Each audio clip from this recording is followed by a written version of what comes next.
black or red, doesn't really matter. They just do that so you can say right or left side, so it kind of helps you. Okay, I'm going to turn these ones up now on your right side. I know those are the black leads versus the red. So we're going to be in channel 1 with her.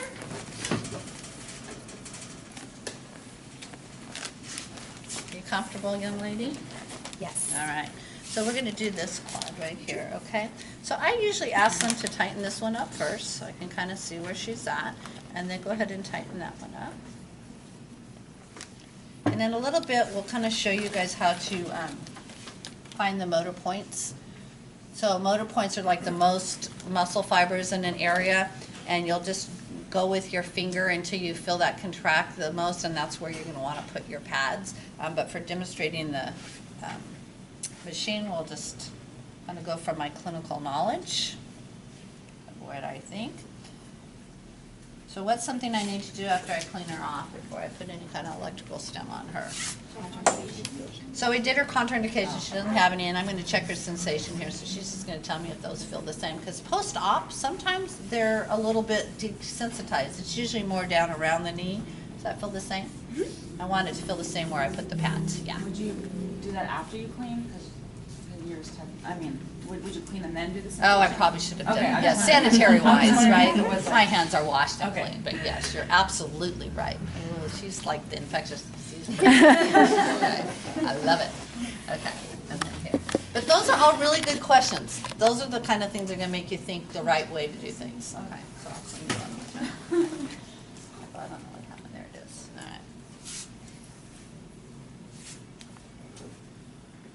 And then I personally, I put my leads in my pads first before I put them on the patient because it's very difficult when they're on there. They're not as easy as they seem. Now hers are smaller, so that's going to be a little bit harder getting a contraction here versus the longer ones that I have here.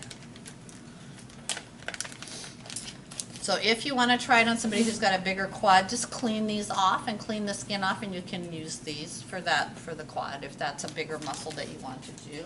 But we'll try it with these and see what happens. So I'm going to put this in here, and you want to make sure it goes all the way in. You got to push fairly hard so you have no gold showing at all. Okay, so you're just pushing it in. I'll show this group over here. How many of you guys have done electrical stim as aides? Okay. So when you break up in groups, it would be nice if you guys were in different groups, and then, you know, so that you can help those who haven't done it before. Oh, I've had it done too. Okay. And I'm going to have you go ahead and contract that muscle. So I'm going to just kind of see where I think her muscle fibers are. I'm kind of going parallel. I'm going to go up. I'm going to go at least 2 inches, right? But I'm going to utilize a longer pathway since we're having smaller pads, and hopefully that'll help recruit a little bit more. What's that setup called when you have 2 leads and you're recruiting on one muscle group? So that's biphasic. Bipolar. Yeah, sorry. Okay. So as opposed to monopolar, where you might have a dispersive pad and just one pad on, or quadrupolar, which would be 2 channels, 4 pads. So this is bipolar. Okay. All right. So now I've got her set for 15 minutes. I'm going to put her on biphasic. So I got to go back over and do my time again. Are those words interchangeable, the biphasic? Nope. No. they are Biphasic not. is a waveform. So And now I'm going 50 is pulses. just the pads placement. So she's saying that you're going from one pole to the other, so your electrical current on those. It's totally different than, it's the polarity versus the current. It's a biphasic current though. So I'm sorry, I misunderstood what she was asking. 15 minutes. So the time, I'm going to switch it to the mode for rate or the duration. So we're going to start at 50 pulses per second and see what happens. I'm going to actually increase her pulse duration just because she's got a smaller pad. So that'll make it more comfortable. The wider the duration, it's actually more comfortable for the patient. So I'm going to try and go up to 300 with her. And that's just from my clinical experience. And the pads further apart make it deeper. Yep. So she should be recruiting a lot more. Okay, and then the next one is asking us what kind of contraction. So it gives you the choice of normal is what we want. You could do a co-contraction, so that would be maybe you were going to have 4 pads, you'd have 2 that we're going to do her quadriceps and 2 that we're doing her hamstring. So sometimes you're wanting that co-contraction on somebody, so you have that option. Or you have reciprocal, where it's going to do the quadriceps first, take a break, and then do the hamstrings. So you could be doing that with your wrist extensors, your wrist flexors, so any group where you have an agonist and antagonist, you could be doing that. But we're just going to do normal. Then we have the on-off times, which could be continuous. You can do a custom if you want. 10 to 10 would be a 1-to-1 ratio. 10 to 30 is a 1-to-3 ratio. And then 10 to 50 is what we're going to do with her. Just because we're going to say that she's post-op, and that's we're wanting her not to fatigue too quickly. If I feel that she did just fine, she could do 15 contractions, and I didn't see any fatigue, I'd probably, my plan, put that I'm going to progress to a 1-to-3 ratio the next time. Okay. And then a ramp time. Do you guys know what ramp time is? Gradually. Okay.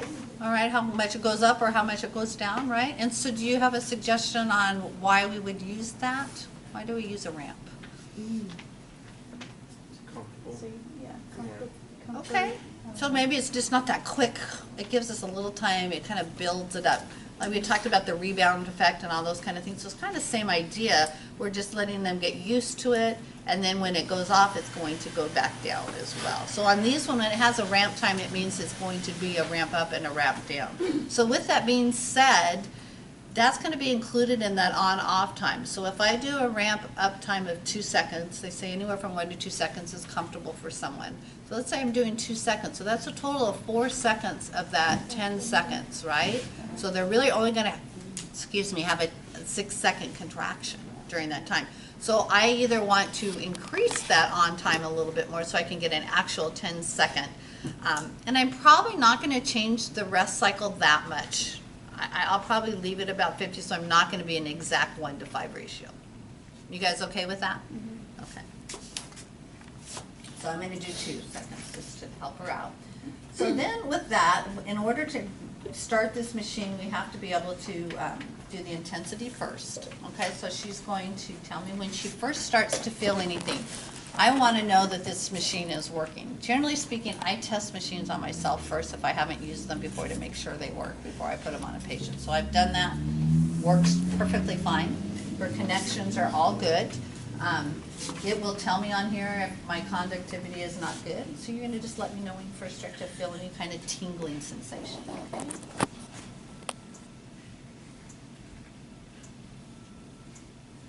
I'm starting to feel it. Is that okay? Mm-hmm. Okay, so as you know, we're trying to get a muscle contraction out of this muscle. If it gets to be too much before we get to that point, you're going to let me know. Okay? You want to tell the patient, this should be a strong contraction, but it should be comfortable because you're going to do this for the next 15 to 20 minutes. But you want to feel that contraction. And comfortable is a really good word. We can see it starting. You doing okay still? Yeah. All right, good.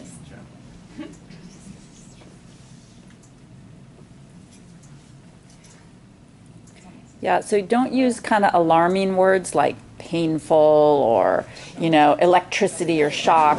You want to use things like you're going to feel a tingling sensation and then the muscle's going to start to contract. It should be a strong contraction, but you should be comfortable. So, because people can get a little... right, and they're like, well, am I going to get shocked? Is this dangerous? I mean, nobody can die from this, unless you stick it over their pacemaker or something. So it might be uncomfortable, but it's not going to electrocute anybody or do anything that would be permanent, problem.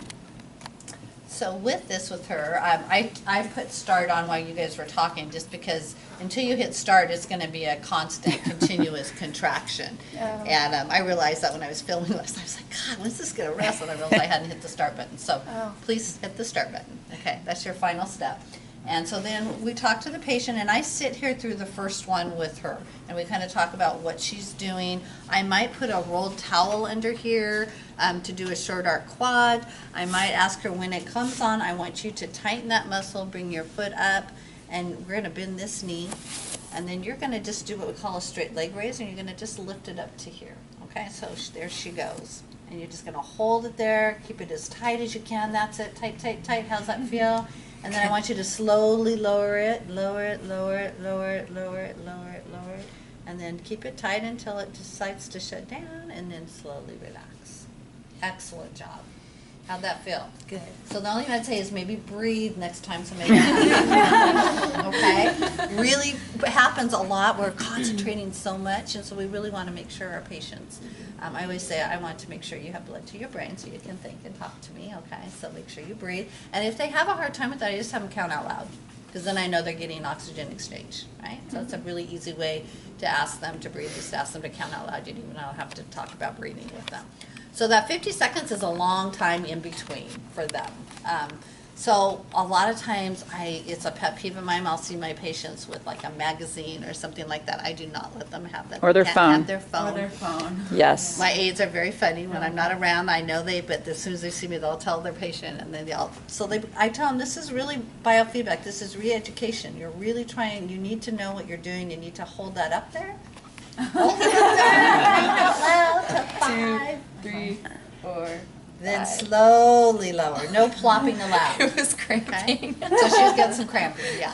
And that may be where we need to adjust her on here a little bit. Maybe this is a little too high up for her. So we would kind of play around with that a little bit. And then when she's all done, we turn the machine off. It'll turn itself off. After I see her do a couple, I'm going to give her a bell, and I'm going to say I'll come back.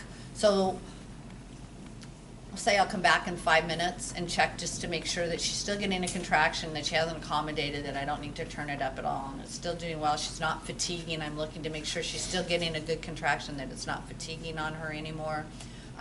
If it's fatiguing, that's probably I'm going to just do 5 minutes that day, right? But after 5 minutes, then I give her bell. I go do something else, come back in 10 minutes. I've set my timer again for her, and then when we're all done, say, how'd that go? How's it feel? Good. You fatigued at all? Is it tired? Does it feel wobbly? I do or feel a little tired, A little actually, bit? yeah. Okay. And then I'm going to just take these off and kind of check your skin there. So a little bit red. Yeah. So I'm going to mark that down that she got a little red from that. Okay. So I'm not concerned about that red because it's just very, very mild. But I'm going to behoove not turning that up. I'm going to, mark what I put my intensity at and try and keep her at that. Yes, Kevin? You don't have to like turn it off or anything like that. It is turned off. Oh, okay. Yeah, I did. I hit stop. Yeah. If you keep it on and you touch it It'll- with your finger, it'll zing up your arm. So generally, this had a timer, so you had two things. So if she was done and 15 minutes was up, the machine turns off automatically. If I come and I see she's fatigued and I'm just done, I want to cut early, I'm going to hit that stop button, okay? And then it stops. But otherwise, yes, you don't want to take these pads off while the machine is on. It's not going to kill you. It's just going to give You'll you get a a little nice zinger. zinger, okay? Which doesn't feel that great. Yeah, and you can try it on yourself so you know, but you don't want. Or like say you, Yeah. the other time that might happen